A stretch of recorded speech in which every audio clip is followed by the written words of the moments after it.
Bismillahirrahmanirrahim. Assalamualaikum warahmatullahi wabarakatuh.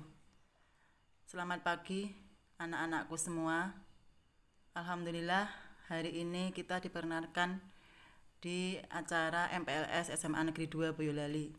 Sebelum saya akan memulai materi, saya ucapkan dulu selamat datang, selamat bergabung di SMA Negeri 2 Boyolali yang kita cintai ini. Hari ini saya akan menyampaikan sedikit materi etika komunikasi, tata cara menyapa atau berbicara bahasa Indonesia.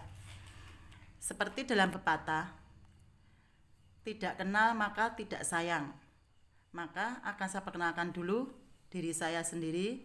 Silahkan mungkin bisa kalian lihat sendiri anak-anakku. Nama saya Catur Ludidayati, guru mapel di SMA Negeri 2 Boyolali ini bahasa Indonesia. Tempat tanggal lahir Boyolali 18 Maret 1976. Oke, sebelum saya memulai, sedikit saya ceritakan dulu. Saya yakin bahwa anak-anak sudah paham, sudah sering melakukan bagaimana cara komunikasi yang baik, khususnya lewat media sosial. Tetapi, apa yang kalian lakukan kadang bisa dikatakan kurang pas, kurang benar. Saya atau kalian berbicara dengan siapa? Dengan temannya, orang tua, saudara, guru, atau orang yang baru kita kenal. Kita hanya asal ngomong. Apakah itu sudah sesuai dengan etika komunikasi, sudah bisa dikatakan sopan atau belum. Sedangkan kita hidup di negara Indonesia, ada etika yang harus kita ikuti. Ada tata cara bagaimana kita menyapa dengan orang yang lebih tua, dengan orang yang baru kita kenal, atau mungkin dengan teman sebaya. Lanjut, saya ceritakan di sini. Materi kita adalah etika komunikasi. Apa toh etika itu? Mungkin kan sudah sering mendengar di mapel PPKN atau yang lainnya. Silakan bisa kalian baca. Sebenarnya etika adalah suatu norma atau aturan yang dipakai sebagai pedoman dalam berperilaku di masyarakat bagi seseorang terkait dengan sifat baik dan buruk. Secara etimologis, kata etika berasal dari bahasa Yunani kuno, yaitu etikos, yang artinya timbul dari suatu kebiasaan. Berarti, etika itu adalah apa yang akan kita sampaikan itu berdasarkan kebiasaan. Kebiasaan yang bagaimana, baik atau buruk. Yang jelas, karena kita berbicara di dunia pendidikan, formal, berarti kita harus menggunakan etika yang baik. Selanjutnya, saya akan sedikit menyampaikan dulu sebelum Indonesia mengenal dengan istilah wabah COVID yang namanya tatap muka, yang namanya pendidikan dilakukan secara tatap muka. Tetapi setelah Indonesia bahkan dunia ada yang namanya wabah COVID, nah segalanya akan berubah. Sedikit saya ceritakan di sini. Sebelum virus COVID-19 melanda Indonesia atau negara manapun, semua kegiatan, kebiasaan dalam berbagai macam sektor sudah sebagaimana mestinya, termasuk di sekitar pendidikan. Segala aktivitas, kebiasaan, kegiatan belajar mengajar pun berjalan dengan semestinya. Tetapi setelah ada wabah COVID, keadaan itu berubah 360 derajat. Bayangkan, segala macam kegiatan dalam hal proses pembelajaran menjadi berbeda. Bahkan ada istilah sekarang new normal. Semua lapisan masyarakat harus mengetahui apa itu yang namanya new normal. Semua orang saat ini sudah cukup teredukasi dengan segala kebiasaan-kebiasaan baru, seperti harus selalu mencuci tangan sebelum dan sesudah melakukan aktivitas. Terus adanya pengecekan suhu ketika kita akan berada di tempat-tempat yang sifatnya umum, masuk ke sekolah, ke terminal, mal, atau yang lainnya. Wajib menggunakan masker ketika kita keluar rumah, menjaga jarak aman, dan tidak berkerumun atau mobilitas ke tempat-tempat yang sifatnya ramai. Di semua pihak itu kita lakukan karena pada dasarnya adalah kita sudah memasuki istilah new normal di sini. Semua sektor mengalami perubahan kebijakan, khususnya di sektor pendidikan.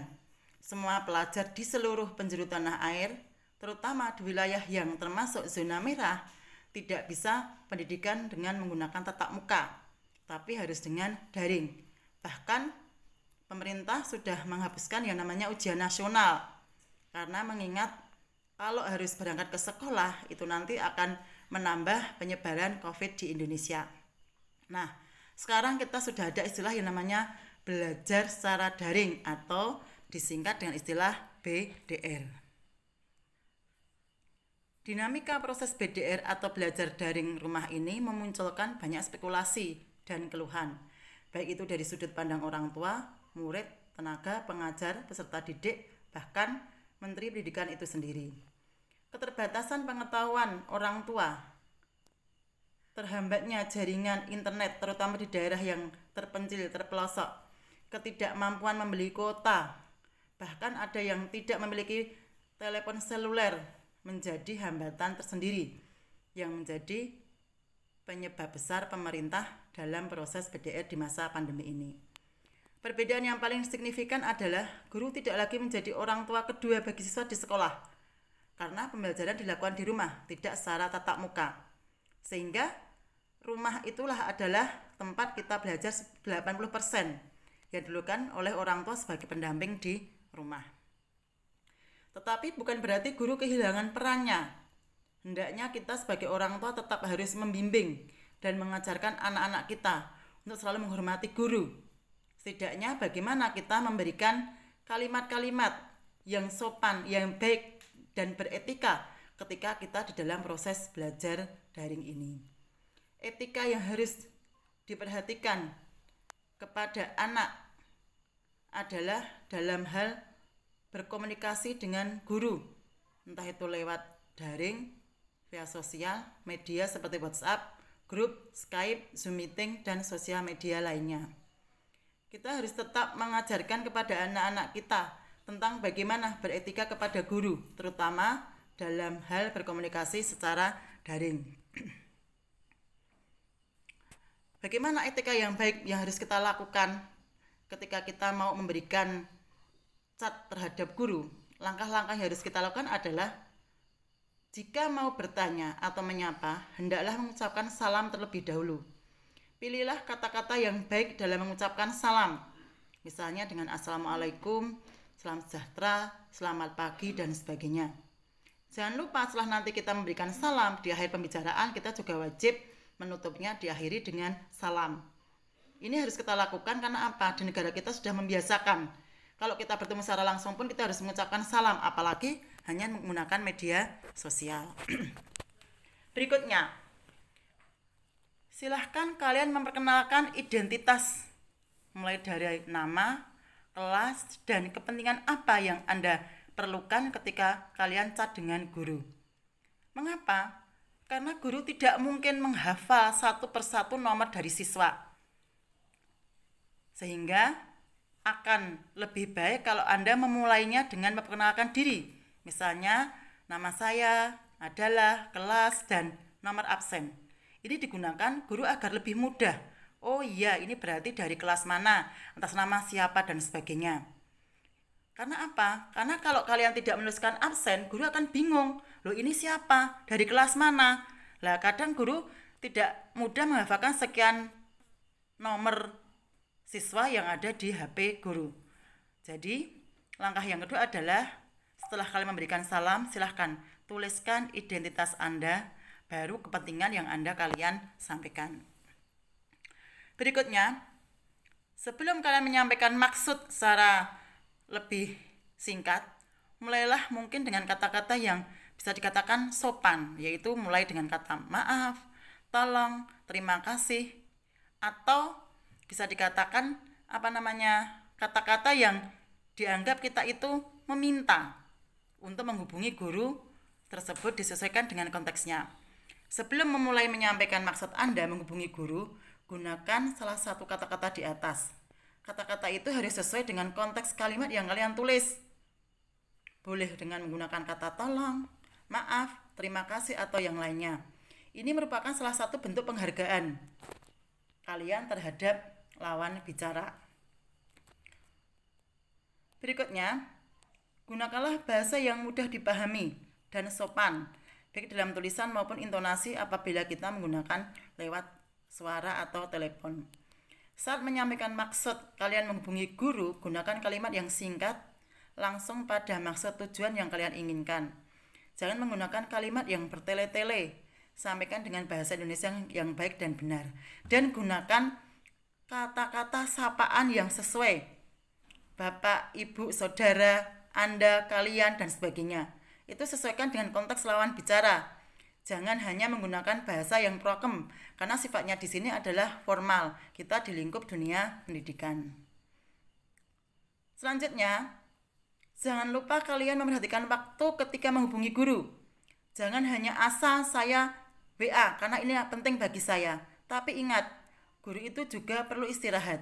Jadi jangan sampai kalian menghubungi pada saat jam-jam istirahat. Silahkan tunggu waktu yang tepat. Berikutnya, silahkan kalian menggunakan pertanyaan yang jangan yang sifatnya diulang-ulang. Maksudnya, WA atau chat yang kemarin sudah ditanyakan sekarang diulangi lagi. Karena apa? Pekerjaan Bapak Ibu guru banyak, tidak hanya melayani satu siswa. Jadi ketika kalian lain waktu sudah bertanya, jangan diulangi yang di waktu yang lain lagi. Karena apa? Usahakan chat yang pernah kalian anggap penting terhadap guru disimpan, jangan untuk dihapus. Ingat, hal yang penting harus kalian ingat. Jangan sampai setiap saat kalian hanya menanyakan sesuatu yang sama. Berikutnya lagi, sabarlah menunggu balasan. Mungkin chat yang ada di HP Bapak Ibu guru itu banyak, sehingga butuh waktu untuk membalas chat kalian. Jadi bersabarlah, tunggu.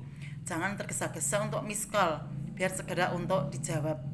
Saya yakin Bapak Ibu guru akan segera menjawab apa yang kalian perlukan, butuhkan. Dengan catatan, hal itu memang perlu untuk disampaikan ke siswa. Terapkan langkah-langkah di atas untuk kalian menghubungi guru atau siapapun dengan orang yang lebih tua, terutama di lingkup formal. Sebelum kita akhiri, yang namanya etika itu harus ditindaklanjuti.